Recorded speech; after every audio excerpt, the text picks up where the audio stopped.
Bonjour à toutes et à tous. Aujourd'hui, on va s'attaquer à un grand classique, un défi que tout le monde dans le milieu de la formation connaît par cœur. Comment on transforme une demande hyper vague en une expérience d'apprentissage qui a un impact réel? Vous savez, ce fameux « il faudrait qu'on forme l'équipe sur Excel ». Eh bien, c'est exactement ce qu'on va décortiquer ensemble. Imaginez un peu la scène. Un manager débarque dans le bureau, l'air un peu dépassé, et vous lance cette petite phrase. En surface, ça a l'air simple, hein, mais on sent tout de suite que sous cette apparente simplicité se cache un véritable iceberg de complexité. Et la voilà, la fameuse demande. La tentation, bien sûr, c'est de sauter sur l'occasion et de proposer une formation Excel générique pour tout le monde. Mais attention, c'est là qu'est le piège. Répondre trop vite à une demande aussi floue, c'est la garantie de gaspiller du temps, de l'argent et au final, de livrer une formation qui ne servira absolument à rien.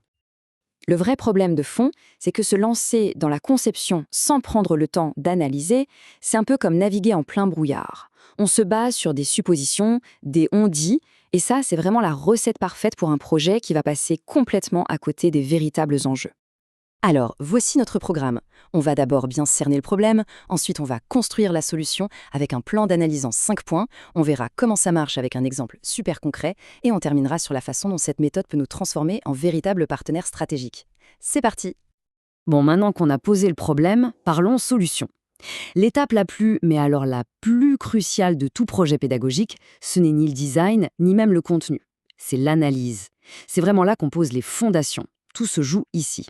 On pourrait penser que l'analyse, c'est une perte de temps. Mais en fait, c'est tout le contraire. C'est un investissement. Pensez-y comme le plan d'un architecte, avant de construire une maison. On ne commencerait jamais sans plan, n'est-ce pas? Eh bien, c'est pareil. L'analyse, c'est notre plan.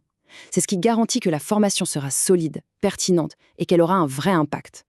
D'accord, mais comment on fait cette analyse de manière structurée? Eh bien, la clé, c'est d'avoir une méthode simple et actionnable.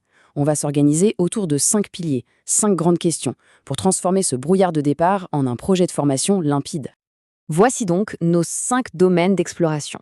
Chaque étape est une nouvelle pièce du puzzle qu'on ajoute à notre plan, pour avoir, à la fin, une visio complète à 360 degrés. Allez, on les regarde un par un. On commence par le commencement, le contexte. Ici, on cherche à comprendre le pourquoi derrière le quoi. D'où vient cette demande au juste? Quel est le vrai problème sur le terrain? Est-ce qu'on parle de performance, de qualité?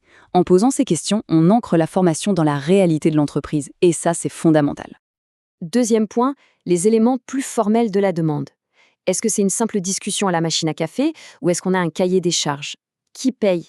Clarifier ça tout de suite, ça permet de bien cadrer le projet. Et surtout, d'éviter les très mauvaises surprises plus tard, du genre se rendre compte à mi-parcours qu'on n'a pas le budget pour les logiciels. La galère. Maintenant, un point absolument essentiel. Les apprenants. Le public. Une formation n'est efficace que si elle leur parle directement. Alors, qui sont-ils? C'est quoi leur niveau de départ, leur motivation, peut-être même leurs craintes? Concevoir une formation sans connaître son public, c'est un peu comme envoyer une lettre sans mettre d'adresse. Elle a peu de chances d'arriver à destination. C'est ici qu'on passe vraiment du flou au concret. On transforme le fameux être meilleur en objectif qu'on peut observer, qu'on peut mesurer. On ne vise plus une vague amélioration sur Excel, mais plutôt la capacité à créer un tableau croisé dynamique pour analyser les ventes mensuelles. Vous voyez la différence? C'est le jour et la nuit. Et pour finir, la logistique, les aspects techniques. Ça peut sembler être un détail, mais croyez-moi, c'est le genre de choses qui peut faire dérailler le plus beau des projets. Est-ce que tout le monde aura le bon logiciel? Est-ce que la salle de formation est bien équipée? Anticiper ces détails, c'est juste s'assurer que tout se passera sans accroc le jour J. Allez, à cette théorie, passons à la pratique. On va reprendre notre fameuse demande de formation bureautique et on va voir ce que notre analyse en 5 points nous révèle. C'est assez spectaculaire. Alors on commence à creuser la question du contexte et là, première révélation. Le problème, ce n'est pas juste que les gens manquent de compétences. Le vrai enjeu, c'est une perte de productivité et des erreurs qui impactent directement la qualité des documents envoyés aux clients. D'un coup, on ne parle plus d'Excel, on parle de la crédibilité de l'entreprise. On s'intéresse ensuite au public, et là, deuxième choc. Le groupe est tout sauf homogène. On a des gens de la compta, de la gestion, de la com, avec des expériences et des besoins complètement différents. Proposer une formation standard à ce groupe, ce serait comme donner le même médicament à 12 patients qui ont des symptômes différents. Ça ne peut pas marcher.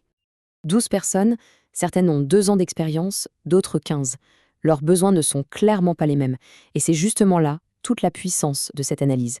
Elle nous oblige, dès le départ, à penser personnalisation. Et voici le résultat le plus parlant. On passe de être meilleur sur Excel à un besoin super précis, maîtriser les tableaux croisés dynamiques et les formules sur Excel, et savoir utiliser la mise en page avancée et les modèles sur Word. Et là, oui, on peut enfin concevoir une formation chirurgicale qui va résoudre le vrai problème. Quand on adopte cette démarche, notre rôle se transforme complètement. On passe de simple exécutant à véritable partenaire stratégique. On devient une sorte de consultant interne qui aide l'entreprise à diagnostiquer ses problèmes et à atteindre ses objectifs. Les bénéfices sont énormes. On garantit que la formation est pertinente, alignée sur la stratégie, on anticipe les obstacles. Et surtout, on renforce notre propre crédibilité. On n'apporte plus des réponses toutes faites, mais des solutions sur mesure qui ont un impact qu'on peut mesurer. Cette phrase résume tout à la perfection. Une bonne analyse, c'est la garantie du succès pour les participants, de la satisfaction pour celui qui a demandé la formation, et ça assoit notre valeur ajoutée. C'est un vrai cercle vertueux où tout le monde est gagnant. Alors la prochaine fois qu'une demande un peu vague atterrit sur le bureau, il faut se rappeler de ça. La première question à se poser n'est pas « comment je vais faire ?», mais bien « quel est le plan ?» Avec ce cadre en 5 points, on a toutes les clés pour ne plus seulement créer des formations, mais pour construire des solutions qui font vraiment la différence.